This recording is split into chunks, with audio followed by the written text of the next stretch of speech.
So there's a German word for this too, or at least a German startup, Kraftblock. I'm probably not saying that correctly. Not my favorite German heat word, which would be Wärmepumpe, which is a heat pump in German. But anyway, thermal batteries. So what are they? They sound like, they store energy, but they store it in the form of heat.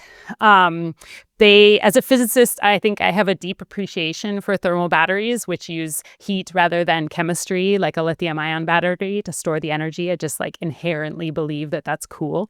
But aside from that, why are they interesting? One thing is that they can be very cheap. So the idea is that you can make these out of this very basic material, basically something like bricks and a toaster. You stick them together. You use the toaster to make heat from electricity. You heat up the bricks. You store that brick in something like a thermos, and then you use the heat from that over time. You can also get a little fancier and use a latent heat or phase change. So you can use ice that you heat up. You create ice when there's a lot of power. Then you use that ice when you need that energy. I think that they have a real potential to become big. There's been some companies that have tried it. That ice one, there was a company that did that for air conditioning a few years back that didn't end up making a go of it.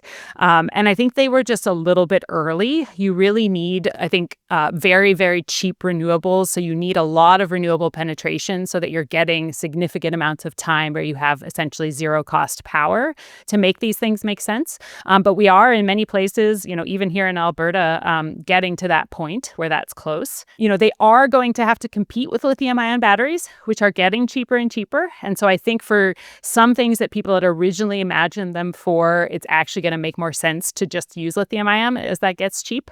But I think for this very long-term storage, or potentially, I think it can work very well if you're integrating it with industrial heat decarbonization, where you're actually using the heat that you store not to turn back into power, but to use it in the form of heat. And that is sounds niche, but actually about 20% of the energy demand in our global energy system goes to making heat for industry. So this is a relatively big sector that you could go after with these heat batteries.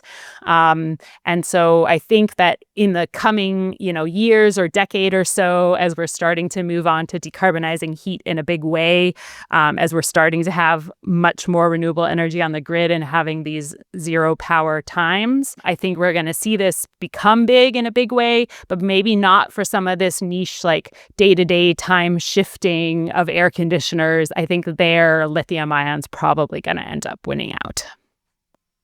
So that approach, using heat for heat rather than turning heat back into electricity, which is inefficient, takes care of the conversion loss issue. What about durability? I mean, one of the knocks that I've heard is the materials that you use, whether ceramics or salts, they expand, they contract, and as a result, they degrade after a bunch of heating and cooling cycles. I've been looking at this a bunch, actually, partly because I'm working on some calcination technologies that use these things. And I had a colleague, George Baker at Harvard, who did this amazing thing of actually doing this. It turned out a huge number of British households already had brick electric heaters. And George started a company that figured out how to dispatch these in a smart way to manage grid variability, and really had a huge benefit. I kind of agree with everything Sara said. I'm very excited about the potential for this. Friendly amendment, of course, is not just lithium ion; it's sodium ion, other cheaper batteries. But I agree with exactly the way Sara said it. And I think, at least from what we've looked at with people doing these high temperature heat storage, I do think some of these are really going to work for industrial heat, as well as for household heat in some cases, where it's easy to make a household heater thing that then holds the heat on kind of time scales of a day or so, and that in some cases will be a pretty cheap way to go. Yeah, that's a great point, David. In that sense, it's actually a very old technology in some ways, right? So, well, I have a personal story for it. My grandfather built an efficient house back in the early, I guess, mid 1900s, and put a big thermal wall inside of it, basically just a wall full of sand, because that was readily available there. But that was just emulating things that people have done for centuries in terms of building these big brick fireplaces that have a lot of thermal mass. So I think that's also kind of interesting in how low tech it is in some ways. I think the tech comes in when you're trying to figure out exactly how to best get the heat into and out of these bricks in the most efficient way when it comes to really being able to use it for this industrial heat. So there is some tech innovation there, but it's inherently this kind of old technology too. So then, Sarah, is it fair to say the bottom line is that thermal batteries, they make sense when you need clean industrial heat, but they're just far less compelling or convincing as grid storage? I think that's right, but I think that when you talk about grid storage, the storage for the part of the grid that is going into that industrial heat does make sense. But yeah, this really using it to like store and then turn back into electricity,